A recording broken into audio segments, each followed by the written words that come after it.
E benvenuti in questo nuovo video. Siamo nel consueto appuntamento di risposta ai vostri commenti dopo Como Venezia, non il giorno successivo. Abbiamo lasciato un attimo a raffreddare un po' le cose, lasciare che la giornata praticamente si concludesse, al di là che stasera c'è ancora il posticipo. Partiamo ovviamente ringraziando chi dona, perché giustamente va premiato perché ci aiuta davvero tanto, e ringraziamo in questo caso Stella che ci aiuta economicamente, quindi va assolutamente ringraziata, quindi davvero grazie. Chi vuole può farlo a sua volta, chi volesse, o direttamente, anche più comodo, può direttamente abbonarsi, perché così insomma ha una serie di vantaggi che pian piano andranno ad aumentare per forza di cose, perché comunque nel tempo troveremo qualche contenuto da fare apposito per gli abbonati, e chi sarà abbonato appunto avrà questo tipo di vantaggi, e inoltre ci aiuta davvero tanto e lo ringrazieremo in più video possibile, perché io spesso non mi ricordo di ringraziare, però insomma, quando mi ricordo vi ringrazio. Inoltre sono anche importanti per noi i like, che non costano niente, quindi se volete mettere un mi piace adesso vi ringraziamo già in anticipo. Fondamentale, lasciate like, perché a noi anche quello è gratis e ci aiuta tanto quanto una donazione, quasi tanto quanto, però ci aiuta veramente tanto, quindi anche che chi non può donare lasci il like, è per noi comunque importantissimo, e ringrazieremo anche in quel caso lì. E iscriversi, insomma, solite cose, commentare in base a quello che diremo, e partiamo senza perderci ulteriormente. Andiamo col commento relativo alla partita. Giustamente andiamo un po' a riassumere quello che è stato il match in tutte le sue parti, per trarre un po' le fila di quello che abbiamo visto, e partiamo da Fabrizio Belcati, che descrive molto bene la partita tra primo e secondo tempo. Solitamente condivido la vostra analisi, ma questa volta io farei un'analisi diversa. Primo tempo il Como ha giocato abbastanza alto cercando il vantaggio, però dandoci le possibilità di buone ripartenze. Infatti a fine del primo tempo avevamo confezionato più occasioni da gol rispetto ai Lariani, quindi davvero un buon primo tempo. Nel secondo tempo abbiamo forzato con l'uscita dalla difesa a palla al piede e siamo stati puniti con il gol di Koné. Da quel momento in poi il Como si è leggermente abbassato ed ha avuto altre occasioni da gol, ma senza mai correre nessun pericolo.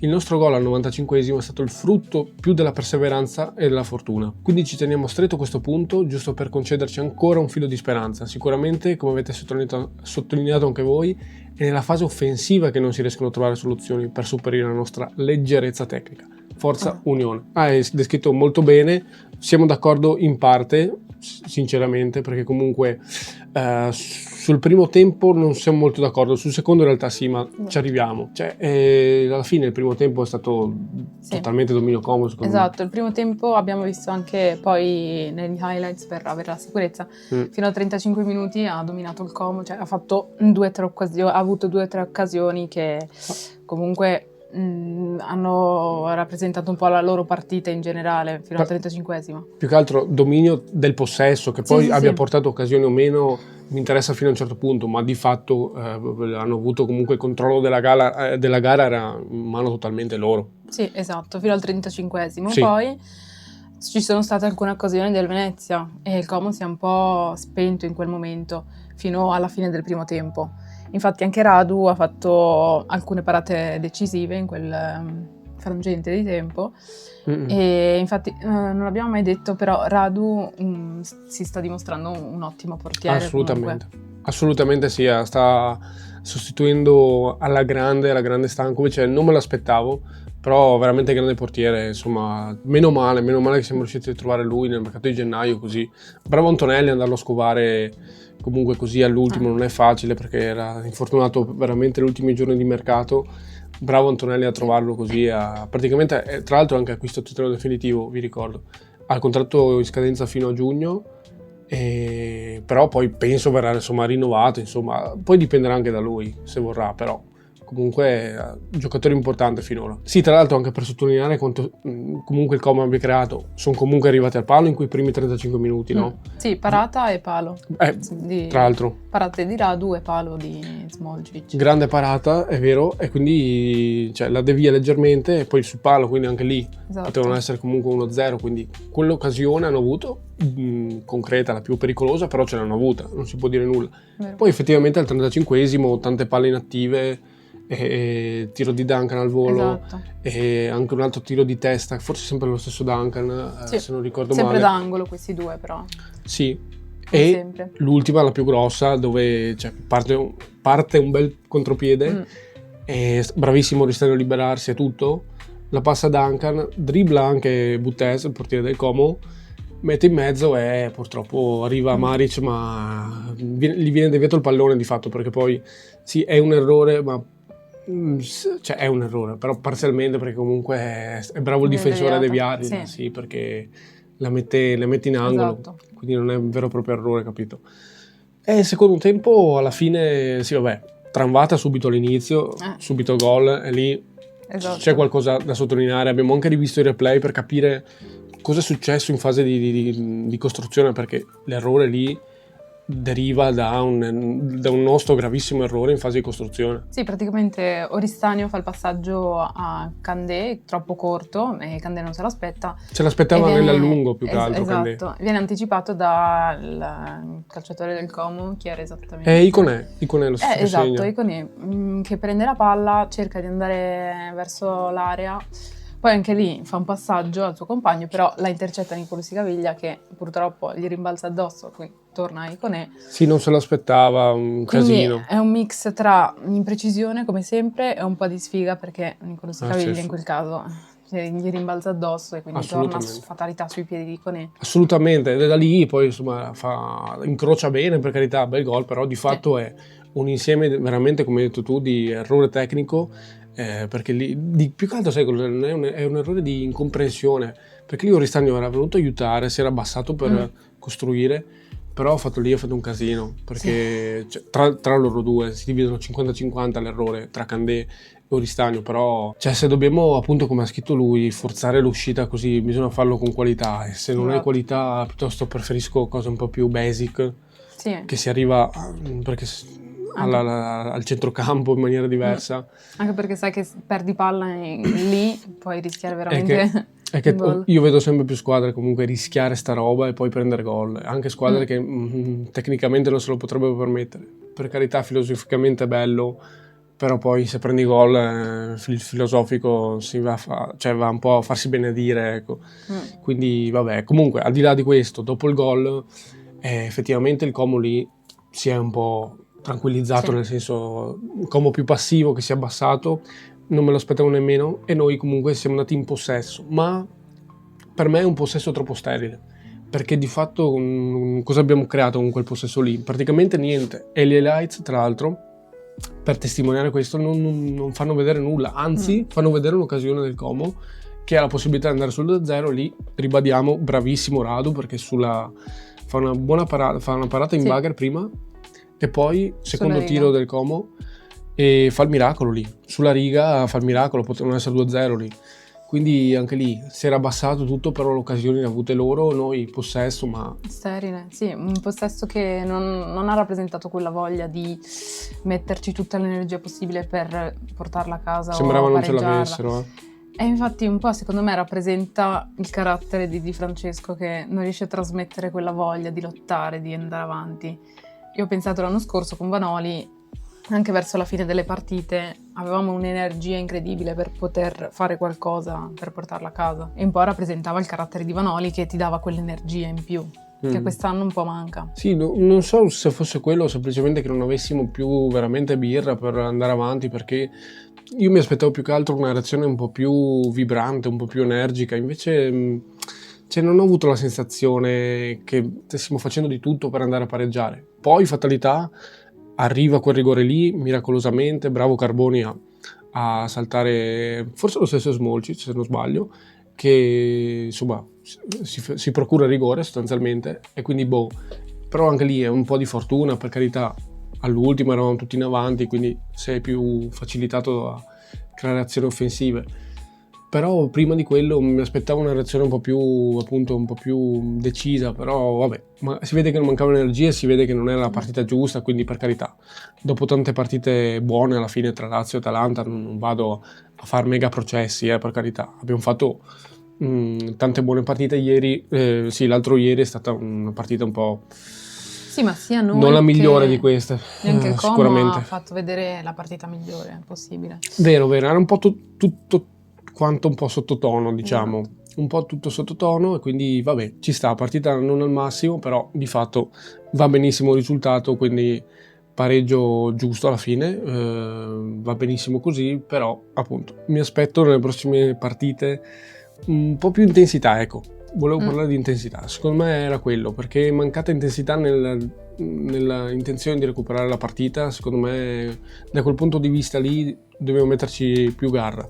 Comunque perdonabile viste le 2 partite precedenti dove hai fatto molto bene contro squadre oggettivamente molto molto più forti di noi. E andiamo a parlare ovviamente del solito e inconsueto, ormai dovremmo fare una rubrica apposita del problema punta, che ogni partita viene ribadito finché insomma segniamo col contagocce, e tra l'altro abbiamo segnato sì con l'attaccante ma su rigore, e quindi ribadiremo questi discorsi. Come scrive Violin Lesson Venice, avete nominato Maric, ma era in campo? Edgar invece, che è il nostro abbonato, che ringraziamo molto: orribile Maric, mi dispiace ma per me non deve essere titolare. Intanto Gyökeres, sempre ottimo, titolare dai. Cioè, per carità, Maric fa tanto lavoro sporco, quindi non è giusto neanche abbatterlo del tutto, perché tra l'altro anche Di Francesco si vede sempre lui. Appunto.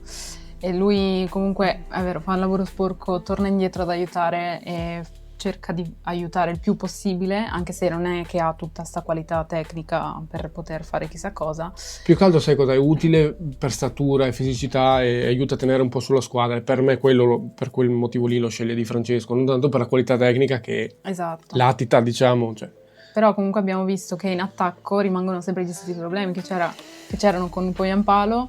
Adesso con Maric è sempre la stessa cosa, e Fila che non entra neanche, però per quello che abbiamo visto, una partita ha giocato 2. Ma più che altro sai cosa? Cioè, Fila andrebbe aspettato, ma il problema è che noi non abbiamo tempo, ma questo l'ho ribadito tante volte.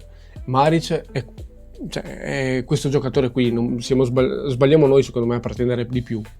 Di fatto se era la terza scelta al Monza c'era un motivo. E poi Poyampalo invece in teoria insomma è quello più forte di tutti, no? Era quello più forte di tutti, eppure non ha dimostrato niente da quando c'è Di Francesco. Cioè la domanda qua è, cioè il problema sono tutti questi elementi che adesso abbiamo, anche Gyökeres, inseriamoci, no? O il modo in cui li fa giocare la punta Di Francesco, perché io vedo sempre gli stessi problemi, che giochi uno, giochi l'altro. Quando giocava poi siamo sempre stati qua a sottolineare il problema della punta. Sì, ma infatti il problema è la punta, oppure come viene servita, come abbiamo detto, o il modo in cui vuole che Di Francesco giochi l'attacco. E per questo secondo me, visto che non sta funzionando, ormai quanti mesi sono passati dall'inizio della stagione, e per questo sarebbe anche caso di cercare di cambiare, magari mettere 2 punte fisse, 2 punte titolari, tipo fila Maric o fila Gyökeres o Maric Gyökeres, perché comunque Gyökeres l'anno scorso ha giocato anche bene, cioè faceva bene le sue cose, anche ha segnato rigore ieri, quindi non è che non è in forma. No, ma poi anche è un po' più vivo degli altri. Sì, cioè, esatto. Anche ieri ha fatto un'azione, era lì in area, fatalità, quella del rigore, lui era lì. Quindi sarebbe anche bello riuscire a vedere magari con 2 punte cosa si potrebbe fare. È vero, ma di fatto se vuoi, cioè, Oristagno sarebbe la seconda punta, ma purtroppo è costretto a fare tantissimo lavoro in mezzo al campo di raccordo, e quindi non è mai una seconda punta, non è mai a fare lo sparring partner della punta. No, ma neanche fisicamente lui potrebbe fare la punta, perché è piccolo e perfetto per fare il trequartista che si muove, che fa dribbling, quello che fa, ma come punta, no. No, perché non ha quella capacità. Ho fatto già il paragone con Jonsen, non è un Jonsen, capito? Non è un assist man, non è quella roba lì da seconda punta, perché di fatto è più trequartista che si muove all'interno del campo, no? Esatto. Ha queste funzioni qui e deve fare tanto lavoro, essendo uno dei quelli che ha più qualità tecnica, però di fatto poi così lascia la punta da sola. Per me è un grosso problema, perché cambiano i singoli, ma il problema giocano tutti gli attaccanti allo stesso modo. E infatti volevo collegarmi a quello che diceva Edgar, di dire alla prossima mettiamo Gyökeres titolare. Ma per me ci può anche stare, ma per me poi ritorneremo qua a dire le stesse cose sul problema punta, nel senso di dire è un fantasma, non si vede, fa solo lavoro sporco e finisce lì. Perché per me il problema non è il singolo, non è Gyökeres, non è Maric, non è Fila, ma è come viene servita la punta. Esatto. E non è per fare un processo a a Di Francesco, ma di fatto forse è il ruolo in cui ha lavorato peggio quest'anno per quanto riguarda la nostra rosa, ossia la punta, perché tutto il resto si può dire bene o male, comunque si vede tanto lavoro dietro. Sulla punta o lui non è stato accontentato come voleva, e ci può stare perché molti anche lo sottolineano che dal mercato poteva arrivare qualcosina in più a livello di attacco. Si sono presi tanti rischi tra Fila e Maric a gennaio per sostituire Poia. Però di fatto, insomma, quello è un grosso punto interrogativo e un ruolo che non riusciamo a gestire bene quest'anno qua, che sì. Di Francesco ha mostrato delle carenze nella gestione dell'attaccante. Esatto, poi Di Francesco dice sempre nel post partita o nel pre partita che i giocatori che hanno qualità devono far vedere le proprie qualità, però anche secondo me è sempre indirizzato verso Ristagno e Zerbin, che sono quelli in teoria con più qualità, anche di Costicoviglia. Però lo dice ogni partita non fanno vedere quella qualità che dovrebbero avere. Quindi è un po' difficile poi parlare dell'attacco che ha problemi, la punta, perché in generale è proprio la fase offensiva che ha dei problemi. Assolutamente sì, come scrive Marmatari, la vera domanda è: concretizzeranno mai qualche azione offensiva? Continuiamo un po' a sprecare, un po' per meriti del portiere avversario, un po' per poca lucidità, perché effettivamente ok i tiri, però quante occasioni hanno Fila, Maric? Poche, cioè non è che arriva al tiro, è arrivato quella volta lì nel primo tempo che la crossa Duncan, no?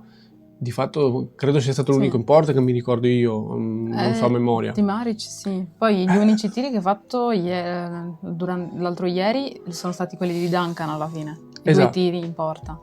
Esatto, quindi cioè, ok i tiri, ok la mancata finalizzazione fatta bene come vogliamo dirla, ma di fatto non arriviamo mai pochissimo a tirare, quindi ci sono tanti errori nella fase precedente al tiro, nello sviluppo, perché sì, allora lo sviluppo è anche buono, ma poi la maggior parte delle volte vedo errori di scelta abbastanza gravi tra l'altro, che poi compromettono le azioni offensive che si vanno a infrangere nel nulla, si spengono subito, e quindi ovviamente poi non arrivi a tirare, già hai difficoltà di tiro, e quello lasciamolo lì, lo sappiamo tutti, ma in più se arrivi anche a tirare poco, insomma, se crei 10 occasioni e ne butti dentro una è un conto, ma se riesci a creare 3-4 occasioni e hai difficoltà di tiro non segni, è per forza di cose. Ieri se non era per il rigore non segnavi mai, dai, cioè, no, diciamoci. È dal 1 febbraio che non segniamo ormai, quindi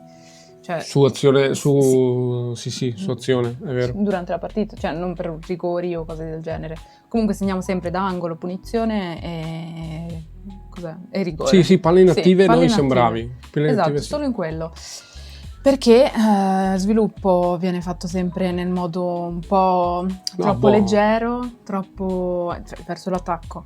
I passaggi vengono fatti sempre o troppo lunghi o troppo corti. C'è troppa imprecisione nel gioco del Venezia. Ma per me l'idea in realtà è buona, cioè l'idea di sviluppo è buona, ma poi è proprio effettivamente la realizzazione che manca tante volte, perché spesso si trovano tutto, ma poi ti manca quella qualità tecnica per chiudere bene quell'azione lì, e poi per forza non arrivano i tiri, non arrivano i gol, tutto lì. Cioè secondo me è quello il grosso problema, il problema vero.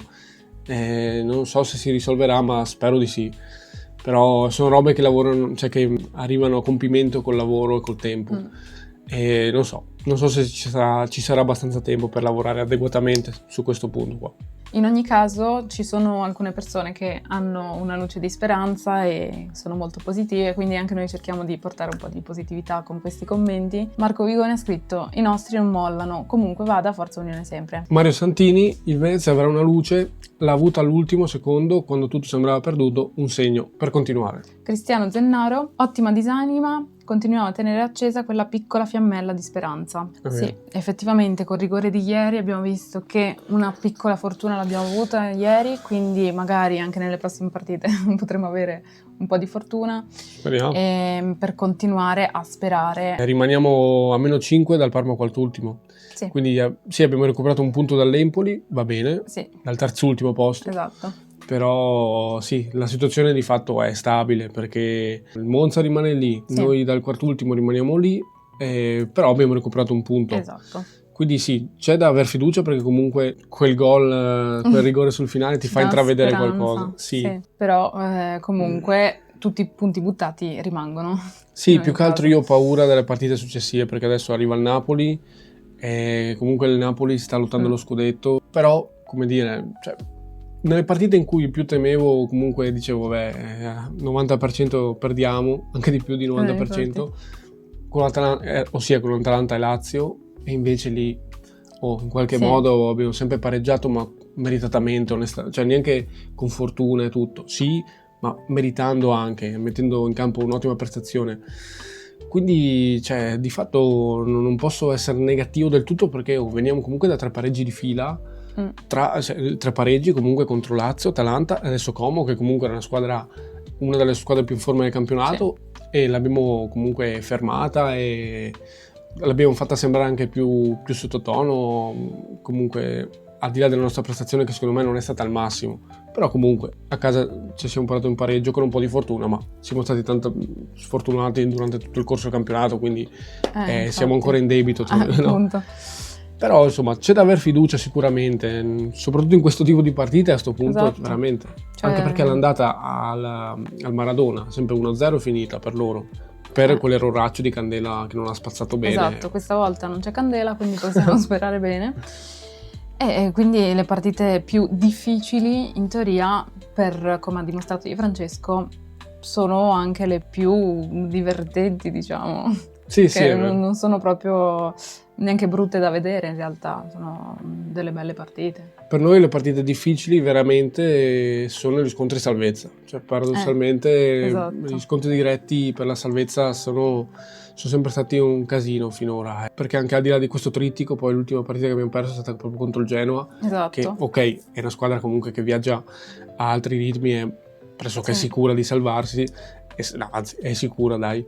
Poi ci sarà il Lecce dopo il Napoli, quindi anche lì. No, c'è il Bologna. Esatto. E poi il Lecce. E lì speriamo di arrivare appunto con più punti possibili per lottarcela. Esatto. Lottarcela al meglio, e lì sarà veramente la prova del 9, lì sarà la prova fondamentale.